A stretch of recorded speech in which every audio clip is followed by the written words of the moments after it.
Կայացուցիչների միջև։ Արցախցիների վերադարձի հարցը, պարոն Շահրամանյան, կարևորում եք։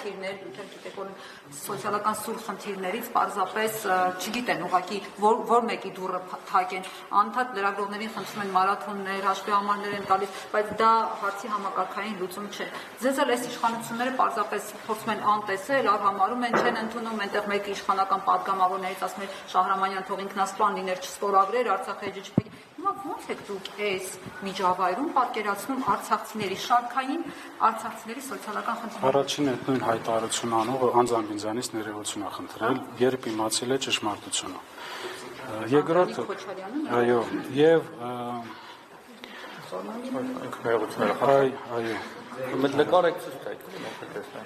Ես չեմ ուզում դիսկուսիա վերացնենք, ուզում եմ ձեր հարցին պատասխանել սոցիալական հարցի հետ կապված։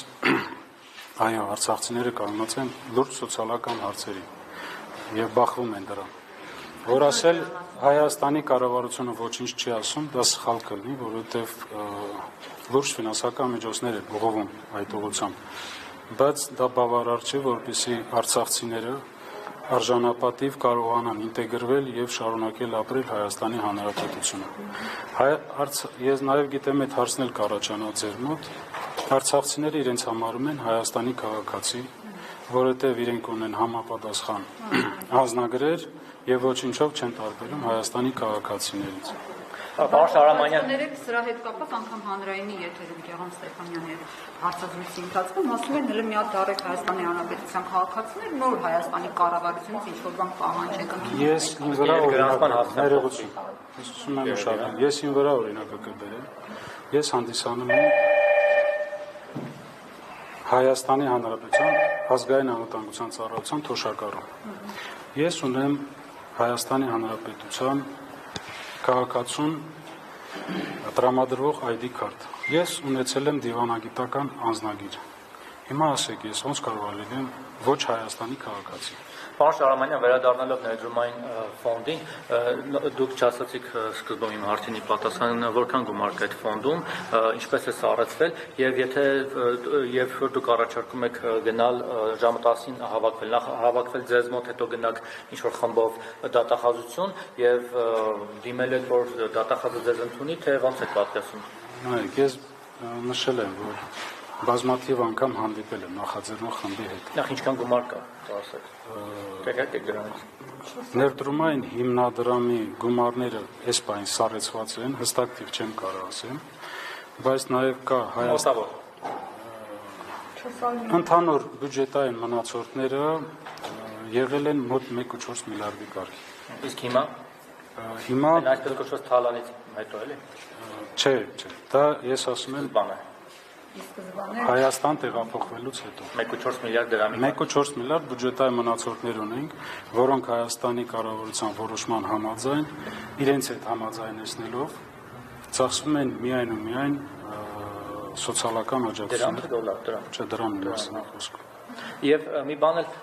գործընկերներս հիշեցին, որ մամուլում տեղեկություն կա, որ իբրև նոր նախագահի ժամկետը լրանում է Սամվել Բաբայանն է հավակնում։ Ինձ հետաքրքիր է առասարակ հանձնված պետության այդ նախագահի պաշտոնը ինչքանով է կարևորել եւ եթե գա ժամկետ այդ ընտրությունները դուք ոնց եք կազմակերպելու, ինչ եք անելու, առաջադրվել եք թե ոչ։ Ինձ թվում է առաջիկայում բոլոր ձեր հարցերին պատասխանը ստանալու եք հրապարակային։ Օրենսդրական ունեցել նիստ խորհրդարանում օրենսդրական փոփոխություններ են կատարվել, որպեսզի Արցախի նախագահի ինստիտուտը մշտապես հնարավորություն ունենա գործելու մինչև համապետական ընտրություններ իրականացնելը։ Կասեք կմեկնաբանեք ինչու ենք այդքան կարևորում Արցախի նախագահի, Արցախի կառավարության ինստիտուտների պահպանումը։ Այո, դա պետական ինստիտուտներ է, որը պետք է պահպանվի, որպեսզի հետագայում մենք հնարավորություն ունենալ լեգիտիմ ներկայացուցիչներ, հետագա բանակցությունների, քննարկումների, շփումների համար։ Դատախազին եք ուզում, որ հանդիպեք։ Հա, ձեր հարցին չպատասխանեցի, ուրեմն ես որ հրավիրել եմ ժամը 10-ին նախաձեռնող խմբին, ես կփորձեմ մեր խորհրդակներով ձեռք բերել պայմանավորություն դատախազի, քննչական կոմիտեի նախագահի, հակակոռուպցիոն կոմիտեի նախագահի եւ կխնդրեմ ընդունել նախաձեռնող խմբին, իրենք հնարավորություն կունենալ հղել իրենց հարցերը, ուղղել հարցերը եւ ստանալ սպառիչ պատասխանել եւ հրապարակել մեր ժողովրդին։ Մենք թաքցնելու ոչինչ չունենք։ Ես կողմ եմ, որպեսզի այդ կոռուպցիոն բնույթի հանցագործությունները բացահայտվեն, մեղավորները պատժվեն, վերջապես ժողովուրդը իմանա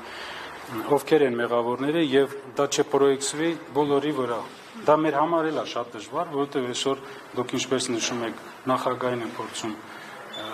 թիրախավորել, մեղադրել, այն պարագայում, Բաբանի կողմից ուղղորդում տեսնում եք դուք։ Ոչ, ես 3 Սամվել Բաբայանի հետ քննարկել եմ, ինքը կտրուկ մերժել է իր հնարավոր ինչ-որ առնչությունը այս բողոքի ակցիային եւ տարածել է համապատասխան հայտարարություն։ Իսկ թվում է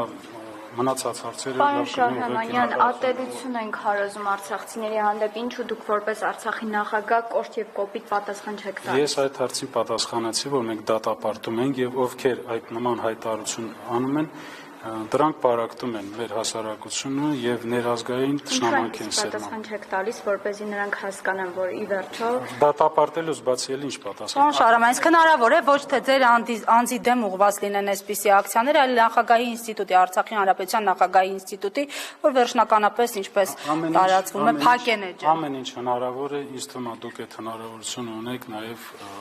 ձեր հարցերը ուղղել կազմակերպիչներին։ Շնորհակալ եմ։ Ներողություն։